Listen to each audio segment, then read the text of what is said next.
What's up, everybody? It is Luke Beller with the Sideline Scoop, and today I'm going to be taking a look at Sports Illustrated NFL Power Rankings and sort of give my reaction on the top 10, because if I started with all 32, it would probably take a while. So I'm going to look at these top 10 teams, sort of give my honest thoughts and opinions on where they rank each of these teams and where they rank the Packers, because I'm guessing they're ranking them in the top 10. If they're not, then we got some other issues, but let's get started. I'll scroll really fast through these. Jaguars, of course, last. Jets, 31st. Man, the Jets winning, no longer getting Trevor Lawrence. The Jets can even lose, right? It's pretty funny, honestly. But let's make our way to the top 10. Scrolling. Okay, so we got the Buccaneers at 11. All right, Buccaneers sitting outside 11. Number 10, we got the Baltimore Ravens. All right, it seems like coming out of their COVID outbreak, the Ravens have to rediscover their identity, and Lamar Jackson is running and working the ball around more efficiently, and this time Baltimore will head into January as the hunter rather than the hunted. I mean, that's a pretty good point. The Ravens sitting at 9-5. Last year, it's almost like they had a target on their back just because they were winning pretty much every single game. Lamar Jackson playing it out of his mind last year. And this year, he's still been a great quarterback. Probably not as great as he was last year. But honestly, it would have been hard for Lamar Jackson to, replicate last year's season. And this year, he's honestly played great. So I think that's probably, beneficial to them to sort of come in as more of an underdog. Pretty good point. Number 9, we got the Tennessee Titans. Oh, yeah, the Packers' next opponent. I got a video coming out soon on can we stop Derrick Henry or not. But the Tennessee Titans, obviously with Derrick Henry on their team, they're dangerous. I think he's rushed for like over 1,600 yards this season, has 15 rushing touchdowns. Plus, you got Ryan Tannehill, who is a pretty solid quarterback, so that's definitely a dangerous offense. They also got A.J. Brown, so I can see why they're in the top 10. Then number 8, we got the Cleveland Browns. Man, honestly, coming to this season, I don't think, most of us would have thought the Browns would be as good as they are this season, but Baker Mayfield's been playing pretty good, especially with Odell Beckham out. He seems to be better when Odell is not on the team, so yeah, the Browns, honestly, they're pretty fun to watch. So the Browns at number 8, I like it. Number 7, we got the Seattle Seahawks. So let's see what they have to say here. The pass rush closing out the game Sunday, a game held clear on the other side of the country, was significant for a Seattle team that's been leaning on Russell Wilson and its offensive pass game hard all year. So I feel like for the Seahawks, starting off the season, they seem to be a lot more hot. They're still pretty good, but their defense is, probably, one of the worst in the NFL. But, they still have Russell Wilson. They still have a very powerful offense, and they're definitely going to be dangerous in the playoffs, because I feel like they're always dangerous in the playoffs. At least they have been the past, 5 or so years. So, yeah, definitely Seahawks, a great team. Number 6, the Indianapolis Colts. All right, at some point, the Colts are going to get the respect their big, fast roster deserves. If Andrew Luck were still here, I believe Indy and Kansas City would be neck and neck in the AFC for the foreseeable future. With Phillip Rivers, I still think the Colts can run with the Chiefs. Yeah, I mean, the Colts defense, one of the best in the NFL. The Packers were able to move the ball against the Colts defense, but, they've been pretty much able to run the ball or move the ball against any defense, even top 10 defenses. But it seems for the Colts, too, Jonathan Taylor's been playing a lot better recently, and so it's definitely good for them, because for a while in the middle of the season, he wasn't playing good, and I think people were worried that, maybe Jonathan Taylor wasn't the running back that they thought he would be, but now, obviously, he's playing a lot better. The Colts, have a solid defense, and so obviously they're going to be, a tough team to beat, that's for sure. And then we got the Steelers at number 5. All right, the Steelers, what were they, 11-0? They were undefeated for such a long time, and now it sort of seems like they're just falling apart. I know last night's game versus, the Bengals, right? They lose to the Bengals. Juju Smith gets smacked. Everyone's talking about the TikToks he's been making on other teams' logos, and people seem to not be taking too lightly to it. Josh Allen talked about it last week.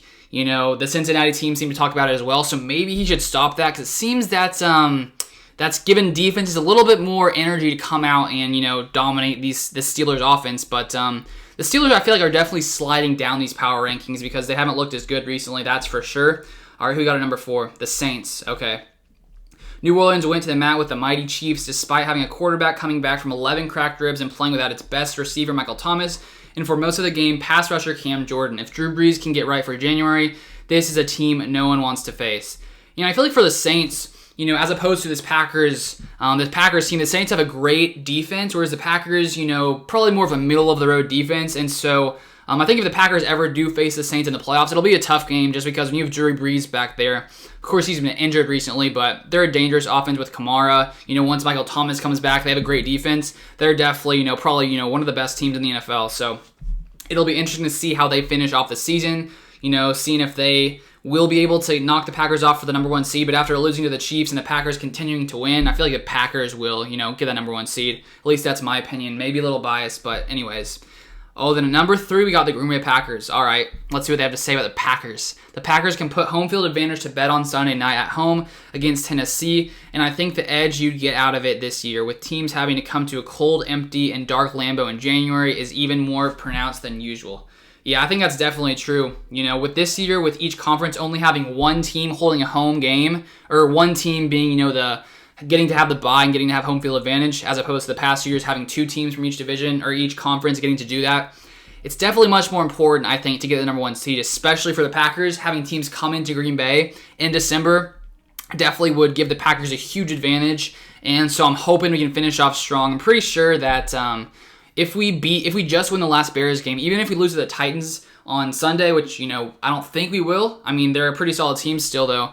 But the Packers will still clinch the number 1 seed, even if we just beat the Bears. So I feel pretty good about the Packers getting that number 1 seed. So number 3, let's see what they got at number 2. Number 2, the Buffalo Bills. The Bills have been moving up a lot this year with Josh Allen. Let's see what they got to say. Josh Allen's all grown up, and so is this Bills group, and it's no mistake they're here. 4 years of building has manifested in an AFC power that looks like it could be Kansas City's long-term foil in the conference. Yeah, I mean, the Bills are looking really good. They'd be 12-2 right now if it wasn't for Kyler Murray's, Hail Mary at the end of that one game. What was that, like a month or so ago? Maybe a little longer now.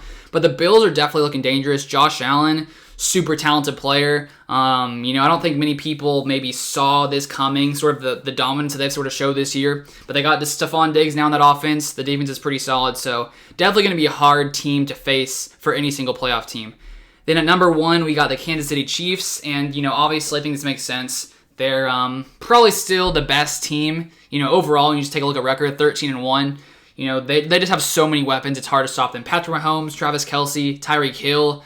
Their defense is pretty solid. I mean, they're just a tough team. And, I honestly feel like the Chiefs will be in the Super Bowl. I think it would be fun to see a Chiefs-Bills AFC Championship. That would be a fun game to watch. And, maybe Josh Allen could upset the Chiefs, coming in as favorites. Maybe the Bills could make that, but the Chiefs obviously still such a dangerous team, and they're going to be dangerous for years to come, after signing Patrick Mahomes to that, 10-year, $500 million contract. But, so yeah, those are the top 10 teams. I'd be curious to hear your guys' thoughts on it. Do you guys think anyone is ranked improperly? For me personally, I might even rank the Steelers lower than 5 now, just because they're not looking good. I almost might think they're outside of the top 10, honestly. But also, the Packers number 3, I feel like, the Packers could be better than the Bills, could be better than the Chiefs, but after last week's performance versus the Panthers, definitely not the best performance, but I'm not too worried, but hopefully we can see more from this Packers team. And then I think one other team that I might put in the top 10 that wasn't there is, if you scroll down right here, I might put the Miami Dolphins in the top 10, just because at times they're looking pretty good with Tua, and I think they only lost to the Chiefs by 6 points a couple weeks ago. And so I feel like they could be a sneaky team, so I might put them in the top 10. I don't know who I would take out. Let's see. I don't know, maybe all these teams have some things to love about them, so I don't know which team I would replace inside the top 10. Maybe the Titans, possibly, but the Titans are good too, so it's tough, but I do like the Dolphins.